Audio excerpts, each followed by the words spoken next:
mu gihe Leta Zunze Ubumwe za Amerika ziri gutegura ibihano zishobora gufatira igihugu cy'u Rwanda nk'uko byamaze gutangazwa na J.D. Vance akaba ari Vice Perezida wa Leta Zunze Ubumwe za Amerika. Amakuru mashya atugezeho muri aka kanya nuko bidasubirwaho ingabo z'u Rwanda ziri Mozambique zishobora kuzagumayo kugeza muri 2030 nibura cyangwa gukomeza. Byagenze bite rero?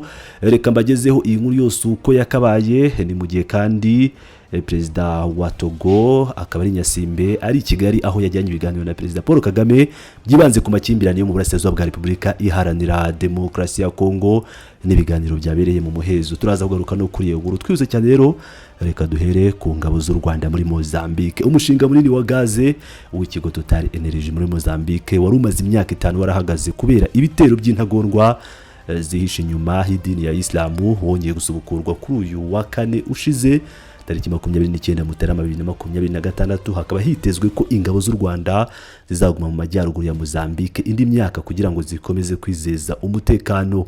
Uyu mushinga ufite agaciro ka miliyari 20 z'amadolari wongeye gutangira mu gihe intagondwa zifitanye isano na ICC zitarashira burundu mu ntara ya Cabo Delgado, ari nayo mpamvu ingabo z'u Rwanda zoherejwe muri 2021 zishobora kuguma muri iki gihugu ikindi gihe kirekire kugira ngo zizane umutekano. Mu ibaruwa yandikiwe Perezida Daniel Chapo, umuyobozi mukuru wa Total Energy Patrick Puyane yemeje icyemezo cyo gusubukura umushinga nyuma y'uko guverinoma ya Mozambique yijeje ko umutekano wongeye kugaruka cyane cyane mu ntara ya Cabo Delgado. Icyagendeweho mu gutanga iki cyizere nuko ingabo z'u Rwanda zizakomeza kuba muri iki gihugu hashingiwe ku masezerano mashya yaguye yiswe SOFA cyangwa Status of Forces Agreement. Guverinoma ya Mozambique yiyemeje ko aya masezerano yemerera ingabo z'u Rwanda kumara ikindi gihe kinini muri Cabo Delgado nibura mu cyiciro cyo kubaka ibikorwa remezo by'umushinga wo gucukura gaze y'umwimerere. Biteganyijwe ko kubyubaka bizageza muri 2029. Bivuze ko ingabo z'u Rwanda zizagwa muri Mozambique nibura kugeza muri 2030 kugira ngo hizerwe umutekano uhamye kandi zirinde abaturage ndetse n'ibikorwa remezo muri ako karere. Ku ruhande rw'u Rwanda nk'uko ababikurikiranira hafi babibona, ibyo ntibisobanura gusa kohereza ingabo kurinda abaturage ibikorwa by'inyeshyamba, ahubwo bizanagira uruhare runini mu gutuma harangizwa umwe mu mishinga y'ingufu ikomeye muri Afurika, ukaba umushinga ugamije guhindura imibereho, kuzamura iterambere ry'akarere no gushimangira iterambere rirambye mu majyaruguru ya Mozambique. Biravugwa ko Total Energy n'abafatanyabikorwa bayo bateganya kongera guhamagara abakozi n'abandi bafitanye amasezerano ako kanya, aho biteze gaze ya mbere muri 2029. Iyi ntambwe yerekana impinduka zikomeye mu rwego rw'ingufu muri Mozambique. Uyu mushinga wahagaritswe kuva muri 2021 nyuma y'ibitero by'intagondwa hafi ya site ya Afungi. Ubu ufatwa nk'ikimenyetso cyo kongera kwigirira icyizere no kwigira byihishwe inyuma n'ubufatanye bukomeye bw'akarere ndetse n'amasezerano ahuriweho n'ikindi gihugu u Rwanda mu by'umutekano. Ngira ngo rero murabyumvira neza cyane. Iyi ni inkuru nziza cyane ku bijyanye n'intsinzi y'ingabo z'u Rwanda muri Mozambique, aho zakoze amaoperasiyo agiye atandukanye mu kwirikana ibi byihebe byo muri Mozambique. Kugeza amaginga rero ibi byihebe ngira ngo muzi ibikorwa bitandukanye bye byarakoze bye byaratumye uyu mushinga wa Total Energy uhagarara, ariko kuko uyu mushinga munini wa gaze w'iki kigo Total Energy cy'Abafaransa ugiye kongera kuburwa ni ikintu gikomeye cyane.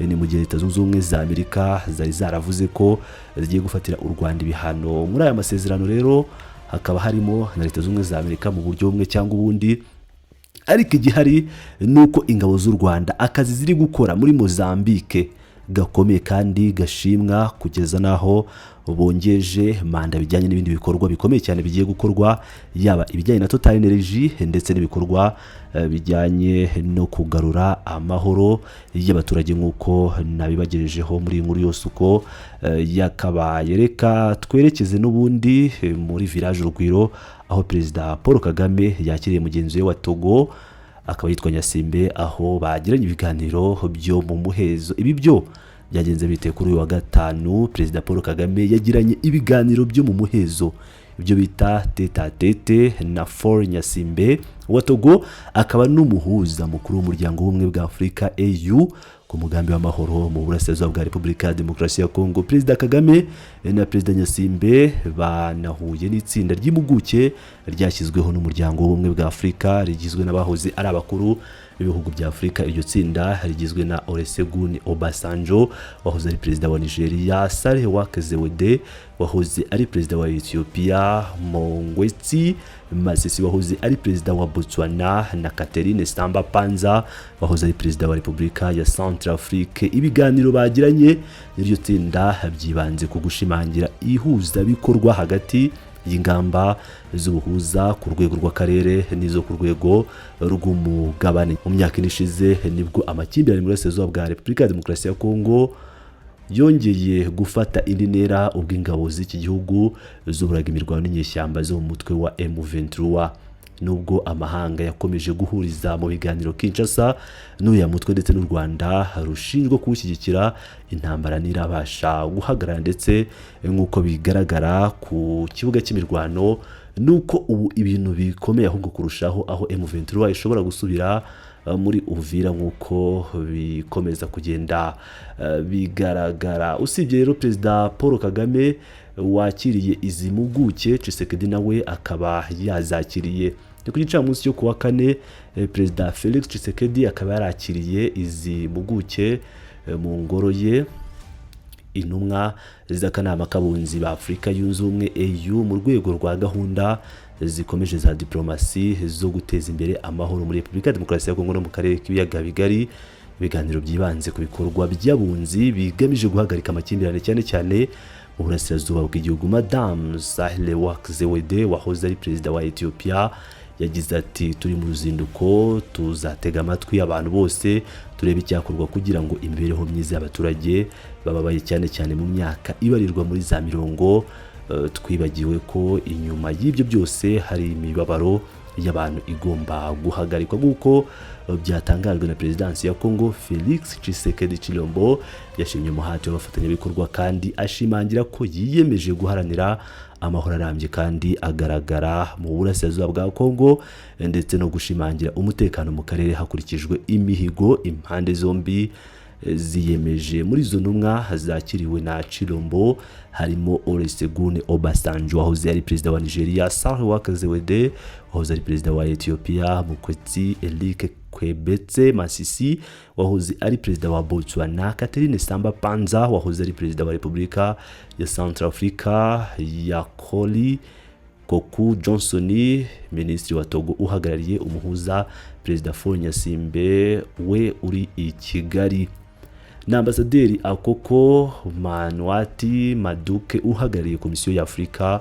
yunze ubumwe. Biteganyijwe kandi ko aba bazagera i Kigali, Bujumbura na Kampala. Ngira ngo rero murabyumvira neza cyane. Nyuma yaho izi ntumwa zaviriye muri Repubulika Iharanira Demokarasi ya Kongo zikaba zahise zerekeza mu gihugu cy'u Rwanda, aho zahuriye na Perezida Faure Nyasimbe. Ibi ni ibintu bikomeje kuba mu rwego rwa diplomasi kugira ngo babe baganira ku bibazo bigiye bitandukanye bijyanye no kugarura amahoro mu karere k'ibiyaga bigari, by'umwihariko intambara ikomeje kubera mu burasirazuba bwa Repubulika ya Demokarasi ya Kongo, aho M23 na FARDC bakomeje gutana mu mitwe mu buryo bugiye butandukanye. Ndabashimiye cyane, muri abagaciro.